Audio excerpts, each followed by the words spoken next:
Perkenalkan, nama saya Muhammad Adam Syawan, NIM 190411153. Saya akan menjelaskan tentang etika profesi. Apa itu profesionalisme? Profesionalisme adalah suatu sikap yang harus dikembangkan para pekerja saat berada di lingkup perusahaan. Setiap orang bisa memiliki berbagai macam karakter yang berbeda. Akan tetapi, dalam hal ini tiap sikap dan karakter harus dapat ditempatkan di porsi yang tepat dan sesuai. Ciri-ciri profesionalisme. 1. Berusaha meningkatkan dan memelihara perilaku profesionalnya melalui perwujudan perilaku dan profesional. Keinginan untuk menampilkan perilaku yang dapat dijadikan sebagai rujukan yang baik.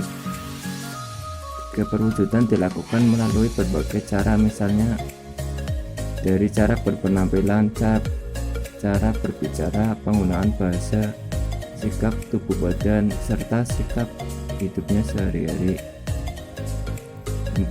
Keinginan untuk senantiasa mengejar berbagai kesempatan pengembang profesional yang dapat meningkatkan dan memperbaiki kualitas pengetahuan dan keterampilan.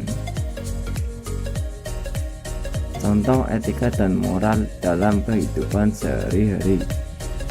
1. Menghormati orang tua. 2. Menghargai orang yang lebih muda. 3. Berkata lemah lembut kepada orang tua, memberikan hadiah kepada orang lain. 4. Menjenguk teman yang sedang sakit. 5. Bersedekah dikala lapang dan sempit. 6. Memberi makan orang yang kelaparan. 7. Memberi pada orang yang membutuhkan. 8. Membuang sampah pada tempatnya.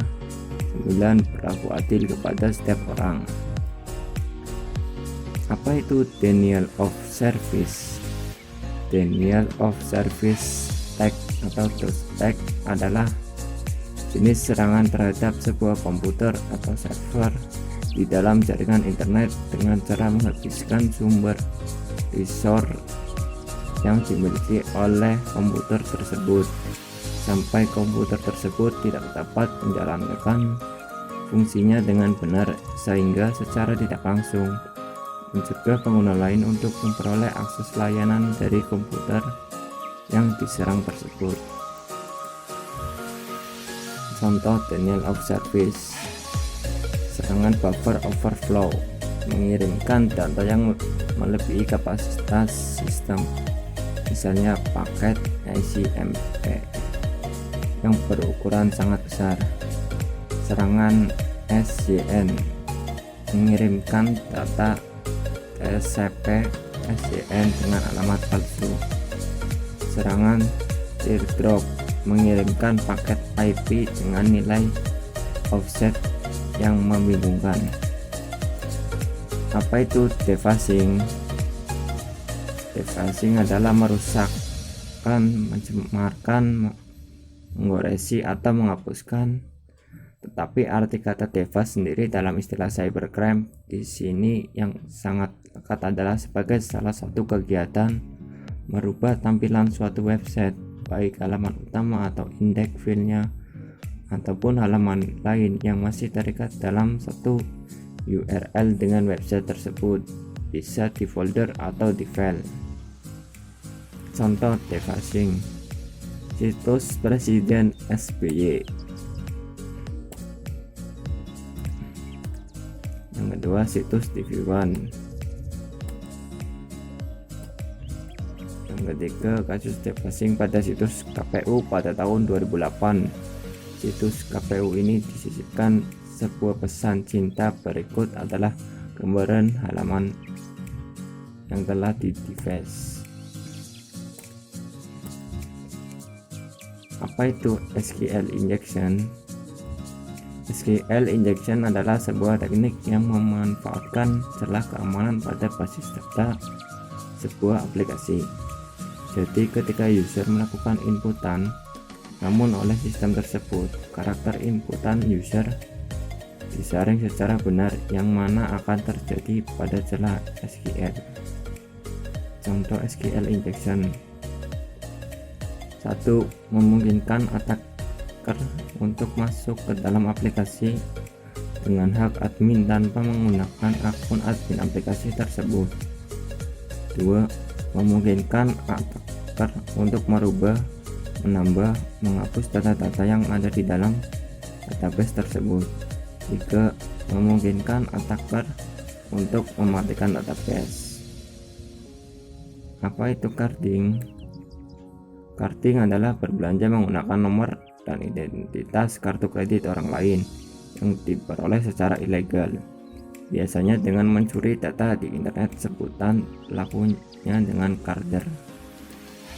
Contoh carding: 1. Kasus terbaru kejahatan carding terjadi pada Maret 2013 yang lalu. Sejumlah data nasabah kartu kredit maupun debit dari berbagai bank dicuri saat bertransaksi di gerai The Body Shop Indonesia. 2. Pada September 2011, Polda Metro Jaya berhasil membongkar sindikat pemalsu kartu kredit dengan kerugian yang cukup besar, Rp 81 miliar. Sindikat ini membobol data edisi kartu kredit dengan dua modus utama. Modus pertama, komplotan ini mencuri data dari pemilik edisi kartu kredit di pertokoan atau tempat-tempat transaksi lain. 3. Pada April 2010, aparat Satuan Fiskal Moneter dan Devisa Fismondev Ditreskrimsus Polda Metro Jaya menangkap kawanan pemalsu kartu kredit. Dari kawanan ini, polisi berhasil disita 266 kartu kredit palsu lokal dan internasional dengan total nilai 2,5 miliar. Kawanan ini memiliki mesin untuk mencetak kartu kredit palsu sendiri di rumah di Jalan Kartini, Mangga Besar, Jakarta Pusat. Terima kasih. Like dan subscribe. Muhammad Atas Setiawan.